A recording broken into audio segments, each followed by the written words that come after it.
How's it going, you guys? This is Max here, and today I'm gonna do a dual com with be quiet. Stop Yelling. Core. And today is gonna be my fifth episode. I'll watch them. Oh fuck! I don't know. Something like a fifth episode of Double Downs, I think. So today we're gonna be discussing the MK11 MOD O and the SVD. So we're just gonna be comparing and contrasting them and finding out their similarities. So the MK11 mod's caliber is 7.62 by 51mm NATO, which is bigger than SVD. What is the SVD? The SVD is a battle rifle. No, I mean, what is the SVD's round? Oh, SVD's round is 7.62 by 54mm. Remington. And what's the? So that's yeah, I know, but what's that's slightly smaller. What is the MK11 a Remington as well? No, that's NATO. What's the difference? Just the different brand. Okay. Yeah. No, that's what I was saying. Like the SVD could be like a Mexican version of the MK11. Seriously. Yeah. All right. So they both qualify as a battle rifle or an assault rifle because there's a lot of controversy between the MK11 or any semi-auto sniper in general being a battle rifle or an assault rifle. So basically, these two sniper rifles or battle rifles, whatever, they're basically, well, first of all, the MK11 is basically a beefed up M16 with a longer barrel and a bigger punch. And basically the SVD is the steroidotic version of some other assault rifle that I have no idea. Wouldn't you compare the SVD to like a Dragunov? SVD is basically Dragunov. Oh, yeah. Dragunov SVD, yeah. So, I suggest, I've never tried out the SVD, I might sometime soon, but if you ever use the MK11, I suggest to try it out, go into Hardcore Team Deathmatch, and it's a really boss gun. I did a random gun of the week, and it was probably one of my favorite semi-automatic snipers out there. And if you want to get more hardcore, you can play some Rush and rush people.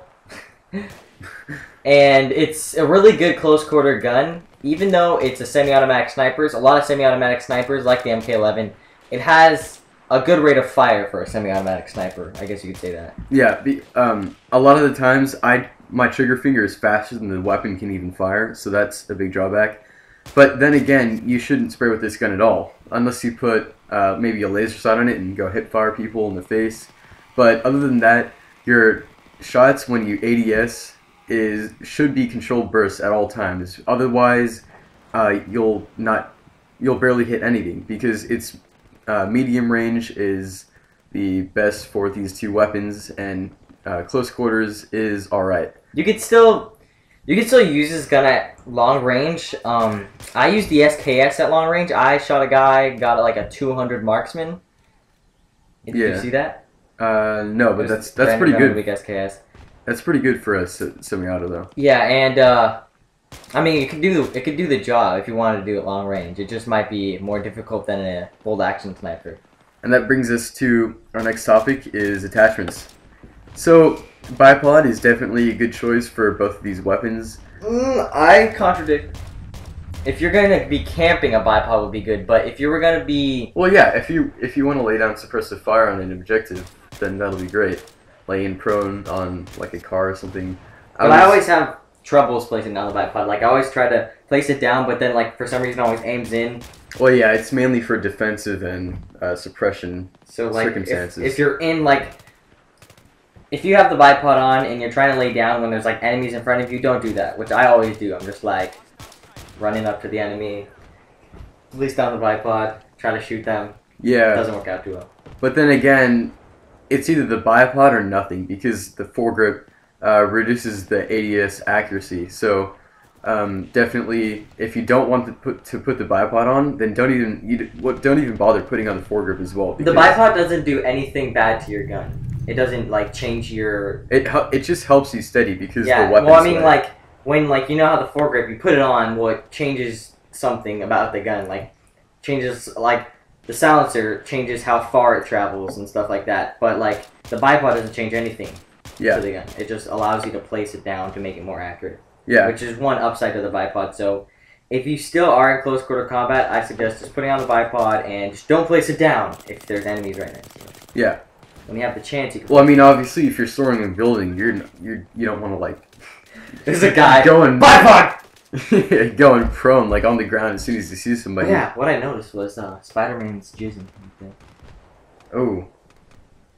Yeah. I have this poster in my room in Spider-Man. Anyways, what about the optics? What do you prefer? I prefer PKS Holo on the SVD or ACOG on the MK11. So what is on the MK11? I use since I play more close quarter combat, I use the holographic sight or the reflex sight on the MK11, which tends to you unlock it later on, like at 200 kills and such like that. Well, like 140, 100 something like that. But it's a really good sight. I use the sights because I'm mainly in close quarter combat, and you can still use them when you're at long range. But if you really want to go the extra mile and or I guess you could say if you're not going to use those sights for a while, don't use too much sights until you unlock them, because a lot of the sights just make it hard to scope in. Like the first sight unlock, I forgot what's that called. The first sight you unlock for the guns, it just makes the gun horrible. Like, I can't aim with those sights. I think it's the PSO1. Yeah, I just can't aim with those sights. It's just, like, makes it too difficult, because it takes too long to aim in, and it takes too long to aim out, and you always get in those positions where you just die because of your sight and stuff. Well, and you can't see the area of your screen as well with those sights, because they take more of the screen. Yeah, I have some gameplay of me on OP Metro Rush using the MK11, and I was just beasting it up with that gun. I had the ACOG on and maybe holographic for a few kills, and I think ACOG goes great with that weapon, but like I said, as long as you fire in controlled short bursts, then you're good to go. So go away. Can I just ask you a quick question? No. Yeah. What? What time would you need to leave to go back home? Because I'm going to go up to Dana's to work on a puzzle. Just go ahead, go now. But what time does Aaron need to be? What time are we looking at? By 5. Okay. So I'll be back here at 5 to take you down. Okay. Thanks. Okay. I'll just end that. So what about the iron sights on these two weapons? I don't like the SVD's iron sights, just because, I don't know, they just look retarded. And the MK11's iron sights, they're actually pretty good. Yeah, I like the iron sights of the MK11. Yeah. They don't take too. They're like the FAMAS, but more accurate. The FAMAS is iron sight. They're not like the FAMAS, but I can compare them to the FAMAS because it looks like this. Fingering motion for the win. And so that just about wraps up. Wait, go down. What? Go down. Go up. Go up. Both create controlled such. Yeah, you didn't say that. What? They both need controlled shots, and they're more effective when they have controlled shots. Yeah, I know. That's what I said. Oh. Not even pay attention to what I say. So, either way, the MK11 mod or the SVD, they're two great, very similar weapons. They're very effective in urban environments. So that just about wraps up. Wait. What? Sorry. The levels you unlock these guns. They're like the first guns you unlock. Yeah. So if there's any noobs out there, I suggest using the. Well, since there's one for the Russian side and one for the. Because they're not going to be able to unlock it. Yeah, but until... I think it'd be better to just go with the MK11, and then when you're on the Russian side, the SVD is probably much harder to handle than the MK11. The MK11 is a more simple, compact gun, while the SVD is more, I guess you could say, manual, because you have to it has a lot of recoil, I guess. Yeah. You could say, because I've never used it, but I know Dragunovs have a lot of recoil as well, and you can't shoot as accurate as the MK11. Yeah, so either way, however you use these weapons, good luck out there. I don't like the SVD. I prefer the MK11. And don't worry, if you do prefer the MK11 or the SVD over the other weapons, you will be able to unlock them for both the US and the RU side, no matter which one you're using at the Recon Service Star. So this has been episode 5 of Double Downs with Max Payne and byMedalcore. And rate, comment, subscribe. Wait! Bye. Happy killing.